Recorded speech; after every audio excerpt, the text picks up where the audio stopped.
a meeting of the board in public, not a meeting of the public.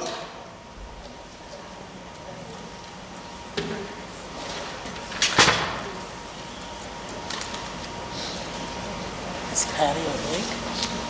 Yes. The first person is Wendy Rainer.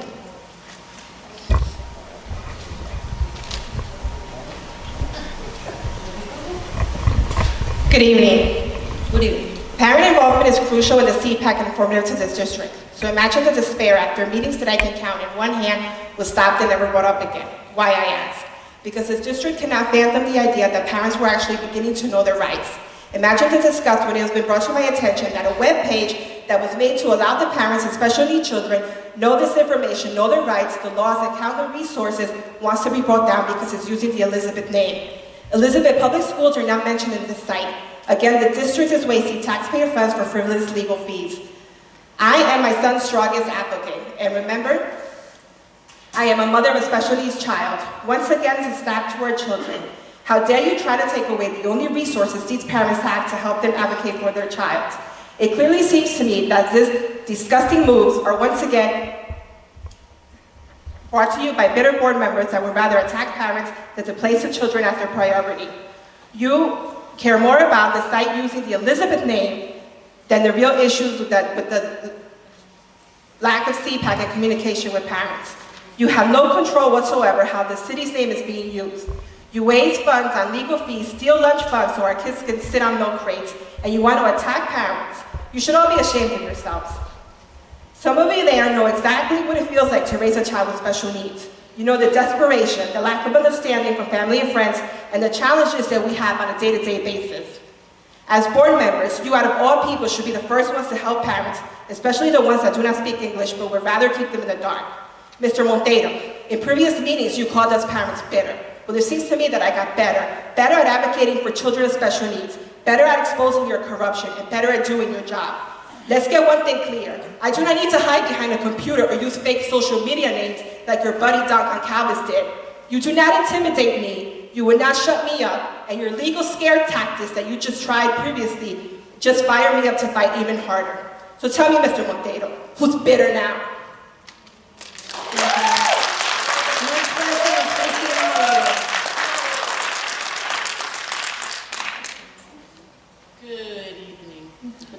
Our group, Elizabeth Parents and Students Care, would like to congratulate Ms. Pathless on her re-election. The citizens of Elizabeth believe you represent them and want them to continue to do that. We would also like to congratulate the newly elected board members, Dan Nina and Stephanie Gonzalez. The voters in Elizabeth believe they are prepared to represent them on this board. The time has come for no more corrupt lawyers and astronomical legal fees. No more appointments of friends, relatives, and political contributors who usually have no qualifications or credentials to back up their position. No more fear of retribution for teachers and for staff because they did not donate money or work during a campaign.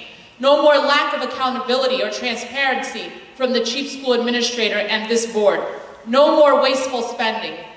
No more kids being left behind because of the school they attend. No more leaving parents out of decisions concerning their children. No more lack of accountability to the parents of this district from the Director of Special Services. No more lack of a functioning CPAC. By the way, I think we have asked a number of times to see the members of the committee and also the dates the committee has met. No more incompetence from the Transportation Director. There are many, many people interested in being part of the education of the children of Elizabeth, and now, perhaps, they can voice their concerns and be heard. Maybe now the chief school administrator will realize that parents and members of this community are her priorities. She needs to realize that if she sits down and talks to people, she may find out that they really care and are concerned and are willing to work with her. Furthermore, sticking lawyers on your greatest asset just doesn't work. We look forward to sitting down with you in the new year and working together for the best of our future, the students of this district. Thank you.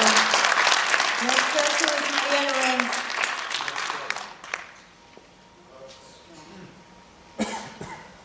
Good evening. Good evening. I did some research since the last board meeting, and it turns out that in 15 years, this district has had 172 requests that have resulted in mediation or due process. That's approximately 11 mediations or due process requests filed, with over 1,000 kids classified with a disability. In 17 years, only 49 complaints were filed. These numbers are rather low considering former complaints I've heard from parents, such as their rights being handed to them in a different language, or lack of independent evaluations being considered, and so on. The list is extremely long. I want the new board and urge the Division of Special Services to do the right thing and properly inform parents of their rights and truly consider independent evaluations that parents, not the district, paid for. Which leads me to the issue that has surfaced regarding a website that a parent most likely took the time away from the family to create. This website exists to inform parents of their rights in English and Spanish. It provides resources within the community for special needs children. This parent was sent an email of cease and desist, similar to the letter sent to Christina Morera. This is yet another attempt to harass and intimidate. Does this district have nothing better to do than to continue the wasteful spending and increase of legal fees? Well, I guess they have to bill, since there's only next month left before reorganization takes place. The money spent was not on our children. It was on particular board members to defend themselves against illegally taking a board seat that does not pertain to them, or the lunch scandal of certain board members using federal lunch money again to feed themselves. I know that my 3 minutes must be up now, but I know that Mr. Montero and Castillo Espina, your 3 years is up. Amen and alhamdulillah. Thank you. Next person is Maria Madeiros.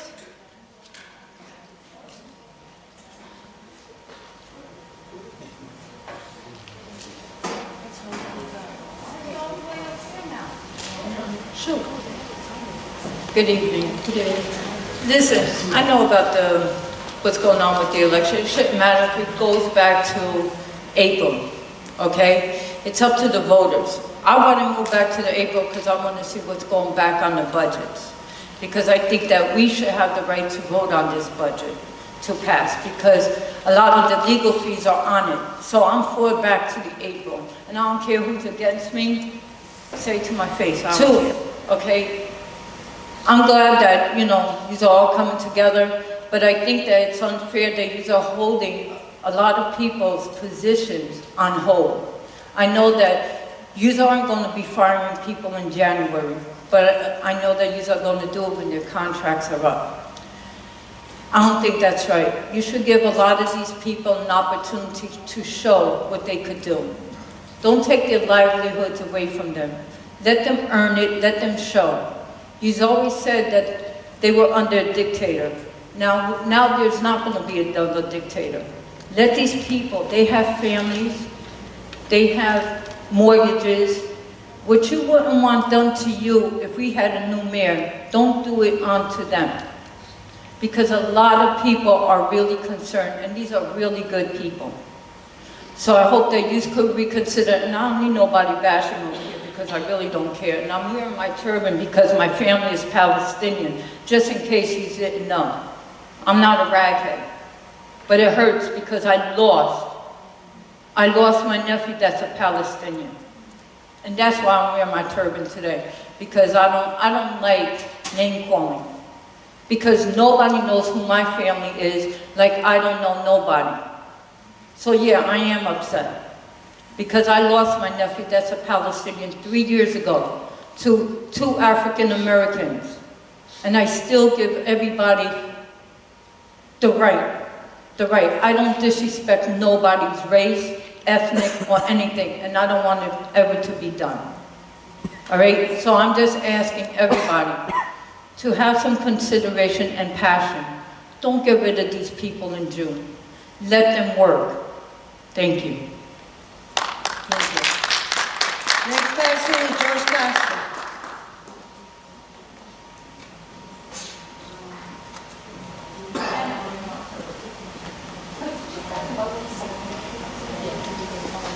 Thank you.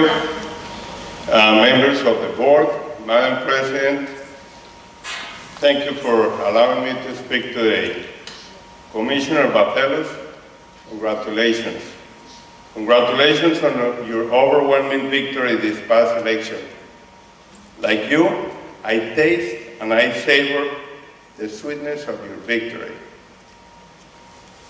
As a redemption for the embarrassment that you and I were subjected to by the president of this board, I am very happy for you, and I wish your father a speedy recovery.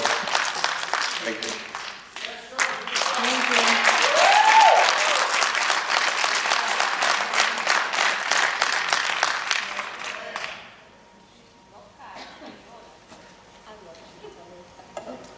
Is there any other speaker?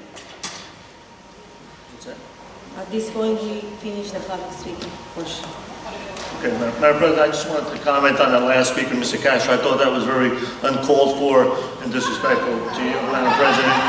I think George Castro, a man who calls himself a man of integrity and of moral, I think it was unprofessional, uncalled for, and disrespectful, Madam President. Thank you. Thank you. I couldn't hear him. Yeah, so why is that uncalled for? Why is that uncalled for? The president